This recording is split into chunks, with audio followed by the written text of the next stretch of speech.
13 nights, no pause, no ceasefire. And on night 13, the target list quietly changed, from missile sites and bridges to something far more dangerous, the actual rooms where Iran gives its orders. Hours later, the president said he's already considering something bigger than anything that's come before it. I want you to hold on to that shift for the next 35 minutes, okay? Because for nearly 2 weeks straight, U.S. Central Command has been hitting Iran every single night without interruption. And until this specific night, the public target descriptions had stayed fairly consistent: infrastructure, missile capability, coastal assets. But on the night of July the 23rd, CENTCOM's own statement described something different. Strikes specifically on Iranian military command centers, drone storage facilities, communication networks, coastal surveillance sites, and maritime capabilities, all in a single, more than 2-hour operation. That's a description of degrading Iran's ability to see, decide, and coordinate anything at all. And this specific night didn't happen in isolation.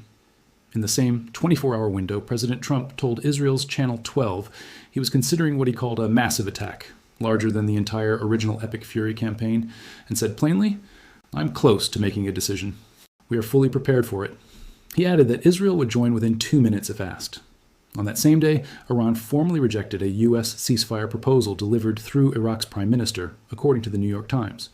The U.S. House of Representatives voted to halt the war absent congressional approval, a vote that couldn't actually force an end to the conflict, but signaled real, rising discomfort even among some Republicans. And oil crossed $100 a barrel for the first time in this entire war, while Strait of Hormuz traffic collapsed to a single vessel, the lowest daily transit count since May 7th. 4 completely separate signals, a shift in what's being targeted, an explicit threat of a much bigger operation, a rejected peace offer, and a market finally showing real fear, all landing inside the same 24 hours. So here's the question, worth actually asking: is night 13 just one more night in a long, grinding campaign, or is it the specific moment this war quietly crossed into something structurally different?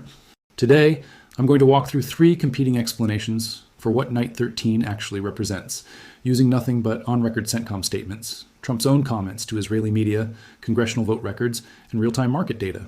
And then I'm going to show you why the real explanation isn't, this is just another night of strikes. It's that 4 independent signals, each one significant, on its own, converged on the exact same day for the first time in this entire war.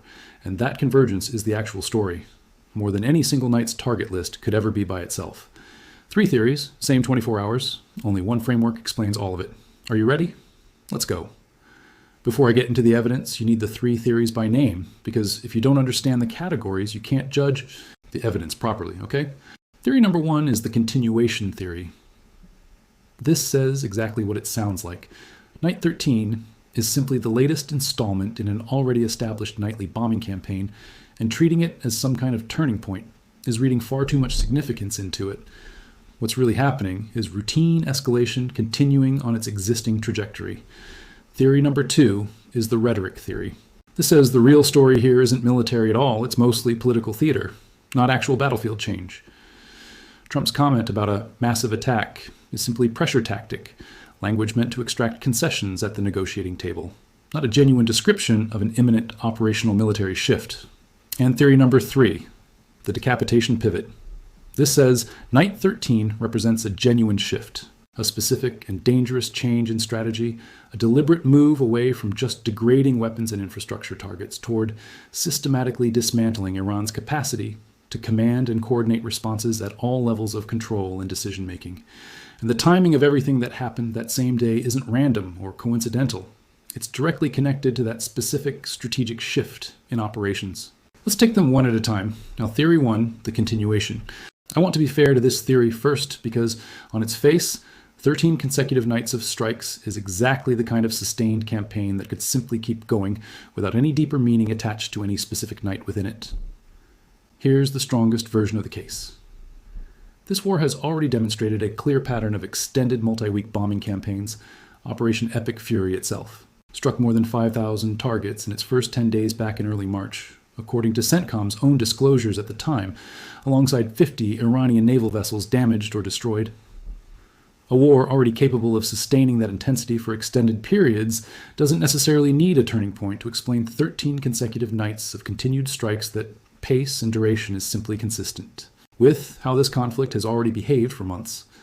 And CENTCOM's own public language throughout this specific 13-night stretch has remained fairly consistent in its stated purpose: reducing the threat Iran poses to civilian mariners, and commercial shipping in the Strait of Hormuz language repeated essentially unchanged from earlier weeks.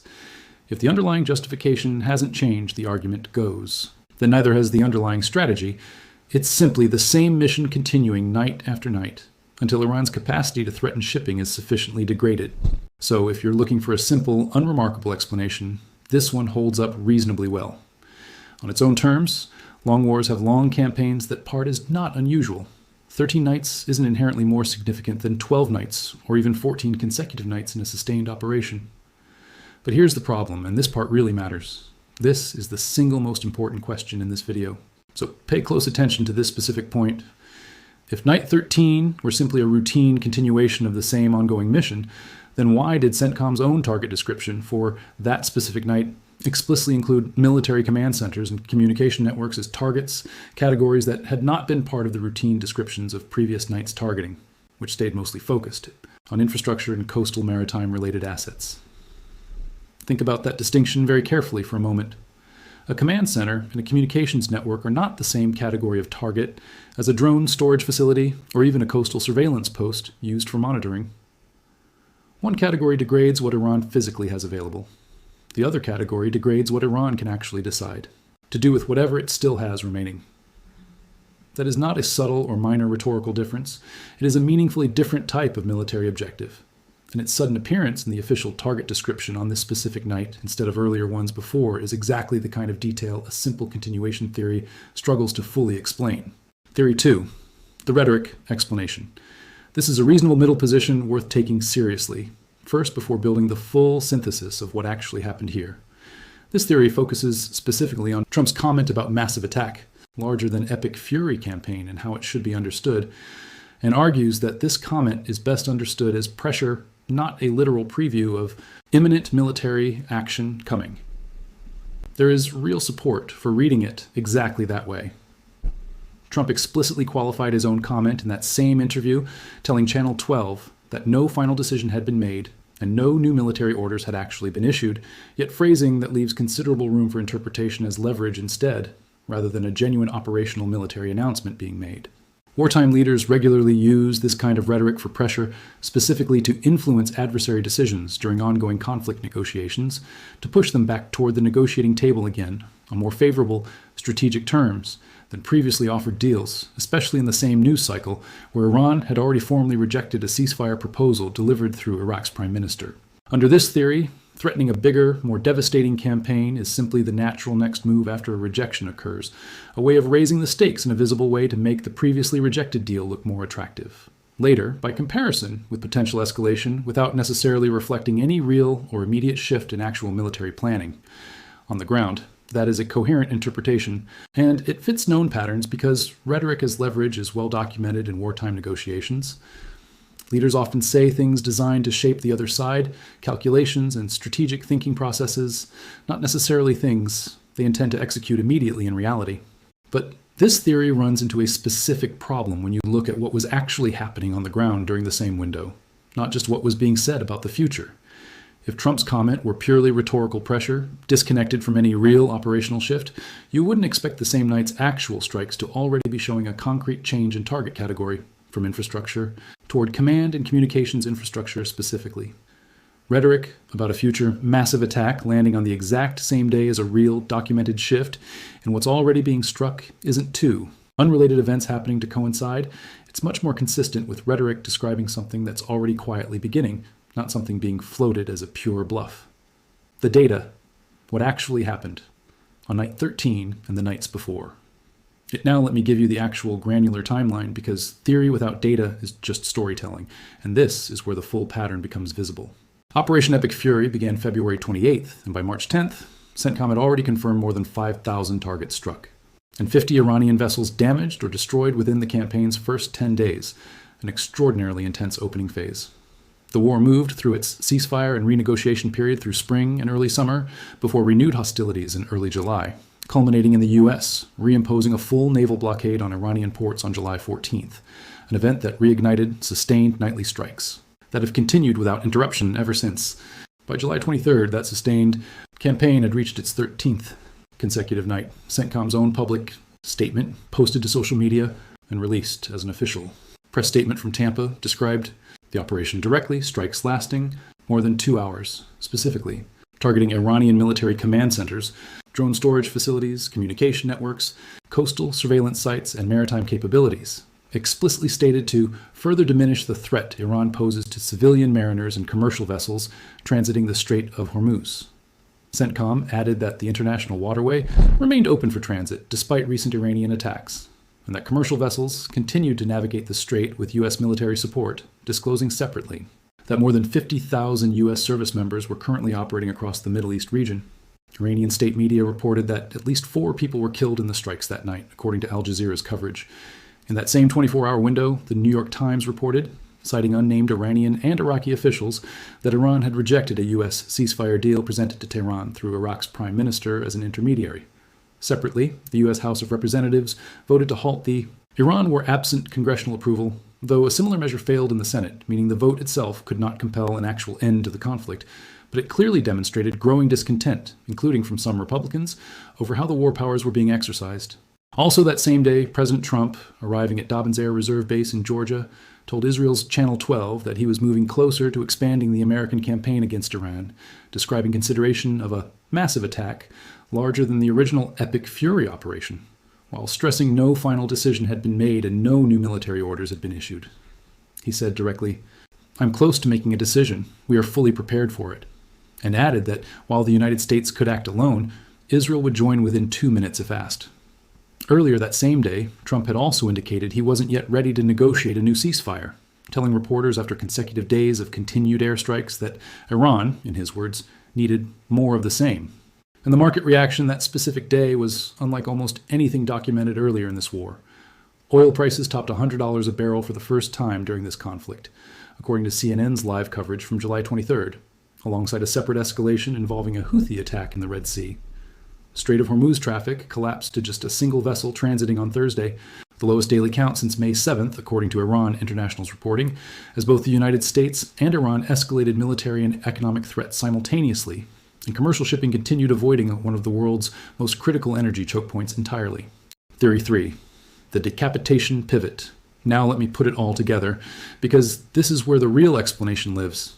And it requires understanding why these 4 separate signals landing on the exact same day isn't coincidence, it's causation running in multiple directions at once. Here's the core idea. For the preceding 12 nights of this specific renewed campaign, CENTCOM's target descriptions had remained relatively narrow and consistent. Infrastructure tied to shipping threats, coastal and maritime assets, the kind of targeting explicitly justified around protecting commercial transit through the Strait of Hormuz.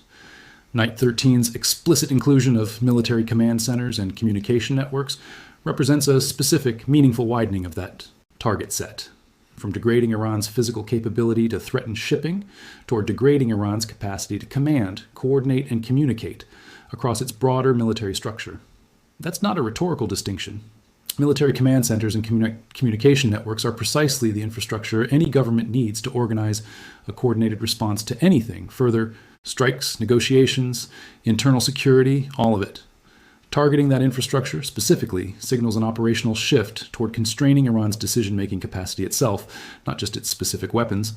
And this is exactly the kind of shift that would rationally accompany and be accompanied by the other 3 signals from that same day.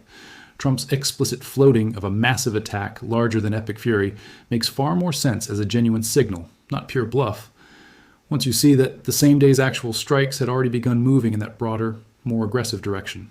Iran's rejection of the ceasefire proposal delivered through Iraq's prime minister is a rational response to recognizing that exact shift was already underway, since a government watching its own command and communications infrastructure specifically come under attack has strong reason to conclude the other side isn't currently negotiating in good faith, regardless of what's being formally offered through intermediaries.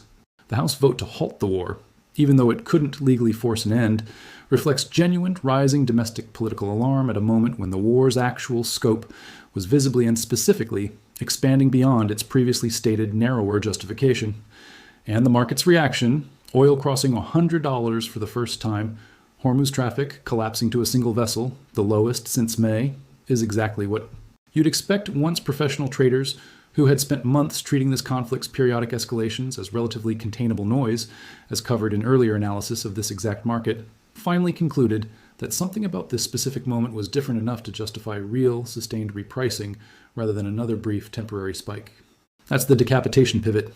Night 13 wasn't simply the latest entry in an already established pattern, and Trump's comment about a bigger attack wasn't simply disconnected political theater either.